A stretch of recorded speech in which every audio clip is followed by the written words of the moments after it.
हाय दोस्तों, size hear back with another important video. और आज की इस वीडियो में हम बात करने वाले हैं कुछ इंपॉर्टेंट प्रिकॉशंस के बारे में, या फिर बोलो कुछ इंपॉर्टेंट टिप्स के बारे में, जिससे आपका जो कस्टम रिकवरी है वो लोगों पे अटकने से बच जाए। मतलब ऐसा कोई इशू आपको फेस ना करना पड़े, इसके लिए ये वीडियो है। स्पेशली रियलमी यूज़र्स वीडियो को बिना स्किप किए एंड तक के देखना, ठीक है, क्योंकि उनको ज़्यादा दिक्कत आ सकती है ये स्टक वाले इशू में, ठीक है।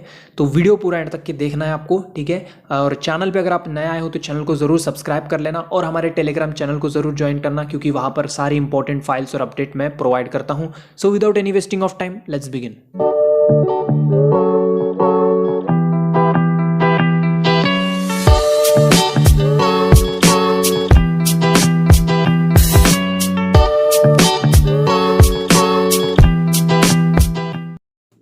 तो सबसे पहला प्रिकॉशन ये रहेगा कि आप जब भी कोई भी रॉम फ्लैश करने जाओगे तो सबसे पहले टेलीग्राम पे जो पोस्ट होती है ना रॉम की, वहाँ पर आप अच्छे से नोट्स पढ़ो उसकी, कि वहाँ पर आपको कौन सी रिकवरी रिकमेंड की है, कौन सी वर्जन की रिकवरी रिकमेंड की है, ठीक है। तो वही रिकवरी आपको यूज़ करनी है, ठीक है।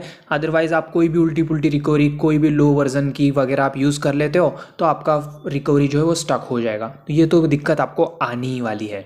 या फिर अगर आप किसी यूट्यूबर के वीडियोज़ वगैरह देखते हो, उनको फॉलो करते हैं, फॉर एग्जाम्पल मैं वीडियोज़ बनाता हूँ, तो मैं हर बार रिकमेंड करता हूँ कि भाई ये रिकवरी यहाँ पे डालनी है, उसके बाद ही ये रोम फ्लैश करनी है, भाई ये करना है, उसके बाद ही वो करना है। तो आपको सारी चीज़ें डिटेल में ध्यान दे के करनी है, ओके। अब बात करते हैं प्रिकॉशन नंबर 2 के बारे में। यहाँ पर हम सारी चीज़ें बिल्कुल स्टेप बाय स्टेप फॉलो करते हैं, लेकिन फिर भी कभी कभी मनहूस प्रॉब्लम्स हमारी खोल के मारने के लिए हमारे कदमों को चूमने आ ही जाती है। साला एक लड़की नहीं पट रही यार, और जो पटने वाली होती है उसको दूसरा कोई और गांडू पटा ले जाता है। अबे साले तभी सॉरी यार, वो मुंह से निकल गया था मेरे, वो गुस्सा आ रहा था मुझे यार। वो जाने दो यार, जाने दो, छोड़ो छोड़ो।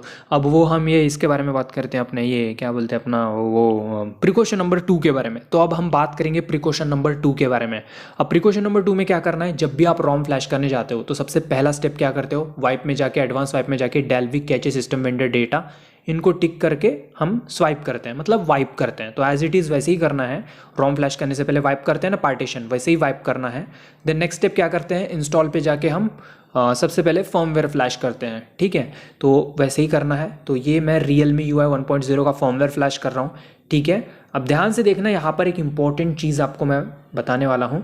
तो फर्मवेयर फ्लैश होने के बाद यहाँ पे लिखा जाता है, बोला जाता है कि एक बार फ़ोन को रीबूट टू रिकवरी करें। तो यहाँ पे पढ़ो, जैसे लिखा है यहाँ पर, एक बार रीबूट टू रिकवरी करके उसके बाद जो है यहाँ पे हमें रॉम फ्लैश करने के लिए सुझाव दिया गया है।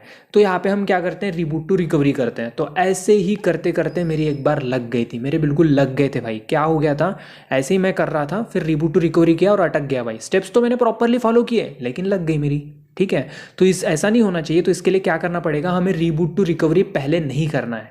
क्या करना पड़ेगा, रीबूट टू रिकवरी, या फिर आप जो रीबूट करने से पहले क्या करोगे, यहाँ पे फाइल मैनेजर में जाना है, इसके TWRP होंगी तो TWRP, ठीक है। तो ये देखिए एडवांस्ड करके यहाँ पे एक ऑप्शन है लेफ्ट में बॉटम में, ठीक है। ध्यान से देखना, यहाँ पे एडवांस्ड करके एक बॉक्स दिखाई दे रहा है सबसे नीचे, इस पर क्लिक करना है, फाइल मैनेजर में चलना है, यहाँ पे डेटा पे चलना है, डेटा वाले फोल्डर पे टिक करना है, ओके। अभी डेटा ओपन होने के बाद सिस्टम वाले फोल्डर के अंदर जाना है, ओके। सिस्टम के फोल्डर के अंदर जाने के बाद यहाँ पे हमें 2 चीज़ें डिलीट मारनी है। एक storage.xml, इसको डिलीट मारना है, हो गया डिलीट।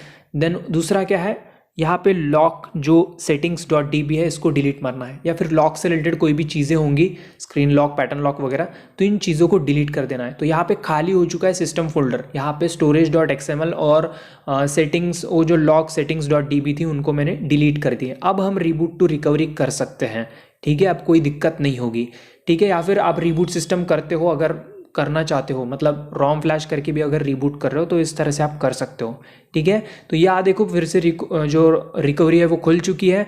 तो इस तरह से जो है हम ये चीज़ अगर करते हैं फ़ोन को रीबूट या फिर रीबूट टू रिकवरी करने से पहले, तो हमारी 90% प्रॉब्लम सॉल्व हो जाएगी, ठीक है। तो यहाँ पर जो है अभी मैं रॉम फ्लैश कर दिया हूँ, ये देखिए Evolution X फ्लैश पे कर दिया मैंने इसको, ठीक है। तो यहाँ पर वेट करते हैं, ओके। रॉम सक्सेसफुली फ्लैश हो चुका है, ठीक है। अब रॉम सक्सेसफुली फ्लैश होने के बाद यहाँ पे वाइप पे जाएंगे, और जो इनक्रिप्टेड यूज़र है वो फॉर्मेट डेटा करके रीबूट करते हैं, ठीक है। और जो डिक्रिप्टेड यूज़र हैं वो क्या करते हैं, वो DFE फ्लैश करके रीबूट करते हैं। तो वैसे ही करना है, ये मैं DFE फ्लैश कर देता हूँ और यहाँ पे मैं रीबूट टू सिस्टम कर दूंगा, ठीक है। तो जैसे कि आप देख पा रहे हो, होने देते हैं इसको, फिर मैं बताता हूँ क्या करना है। ठीक है, जो फॉर्मेट डेटा करते हैं उनके लिए तो कोई दिक्कत वाली बात नहीं है, लेकिन जो डिक्रिप्टेड यूज़र है, डीएफई फ्लैश करते हैं, उनको फिर से एक बार जाना है फाइल मैनेजर के अंदर और यहाँ पर फिर से वही फोल्डर चेक कर लेना है, डेटा सिस्टम, और सिस्टम के अंदर वो दो चीज़ें दिखेगी तो उनको डिलीट मार देना है, कौन सी, storage.xml और लॉक settings.db वाली। ठीक है, उसके बाद हम रीबूट सिस्टम कर सकते हैं, फ़ोन थोड़ी देर में चालू हो जाता है उसके बाद। ठीक है, इसमें जो है आपको जो स्टक वाला इशू है वो नहीं आएगा।